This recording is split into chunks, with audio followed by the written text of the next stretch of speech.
আর এবার নজর রাখতে হচ্ছে বিজেপির যে মিছিল স্বাস্থ্য ভবন অভিযান, সেই অভিযানে একেবারে ধুমধুমার পরিস্থিতি। আপনাদের জানিয়ে রাখি, হাটকো থেকে সেই প্রত্যেকটা ছবি দেখিয়েছিলাম, আরো একবার দেখাবো।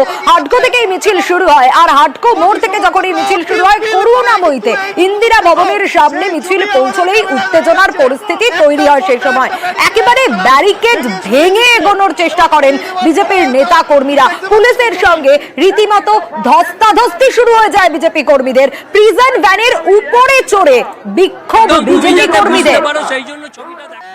মিছিল করে আসছিলেন তারা, এই মুহূর্তে ব্যারিকেড সরিয়ে ব্যারিকেড ভেঙে ইন্দিরা আবাসন থেকে এখানে যে ব্যারিকেড আছে কিছুই নেই, বিজেপি ফুরি নেই, পুলিশ উড়ে চলে যাবে। বিজেপির কর্মীদের এত ক্ষমতা আছে, কিন্তু বিজেপি সেটা করে না। বিজেপি গণতান্ত্রিক পদ্ধতিতে বিশ্বাস করে, কিন্তু পুলিশের কেন এত ভয়? কারণ মনে রাখবে, চোরের মহল সবসময় পুলিশ। 7,000 লোক ব্যারিকেড ভেঙে ঢুকে গেল আরজি করের ভেতরে। কে ভ্যান্ডালাইজ করলো, ভেঙে দিল, ছুড়ে দিল?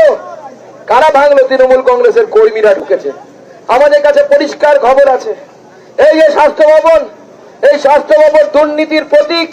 এখন একের পর এক যে অভিযোগ উঠে আসছে, দেহ বিক্রি, দেহ ব্যবসা, পর্নোগ্রাফি, ড্রাগ র্যাকেট, প্রশ্ন ফাঁস। আমি জানি না আমার আপনার ঘরের সেই নিরীহ মেয়েটা কি। আটক করা হয় শুভেন্দু অধিকারী শ্রমিক ভট্টাচার্যকে। শুভেন্দু অধিকারী শ্রমিক ভট্টাচার্যকে আটক করে পুলিশ। বিধাননগর পূর্ব থানায় শুভেন্দু অধিকারীকেও নিয়ে যাওয়া হয়। থানার ভিতরেই স্লোগান বিজেপি কর্মীদের, আর থানার বাইরেও জমায়েত বিজেপি কর্মী সমর্থকদের।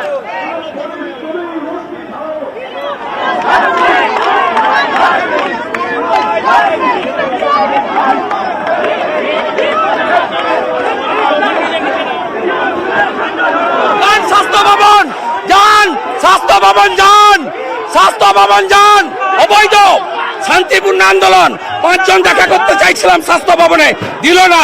টেনে হিচড়ে গাড়িতে তুললো, টেনে হিচড়ে হিড়ির করে এখানকার ডিসি। ঠিক আছে, এ লড়াই চলছে। কোথায় নিয়ে যাচ্ছে, কেন নিয়ে যাচ্ছে, কিভাবে নিয়ে যাচ্ছে সেটা আমাদের জানা নেই। 20 মিনিট কোনো ড্রাইভার নেই, কোনো পুলিশ অফিসার নেই। এভাবে কোনোদিন গ্রেপ্তার করা যায় না। রাজ্যের বিরোধী দলনেতা, তার পোস্টটা সাংবিধানিক পোস্ট, তাকে এইভাবে গাড়িতে তুলে ড্রাইভারবিহীন অবস্থায়, অফিসারবিহীন অবস্থায় তাকে গ্রেপ্তার করা যায় না, এটাও অভিনব। বিধাননগর পূর্ব থানায় শুভেন্দু অধিকারীদের নিয়ে যাওয়া হয় এবং থানার ভিতরেই স্লোগান দিতে থাকেন বিজেপি কর্মী সমর্থকরা, আর থানার বাইরেও জমায়েত করেন বিজেপি কর্মীরা।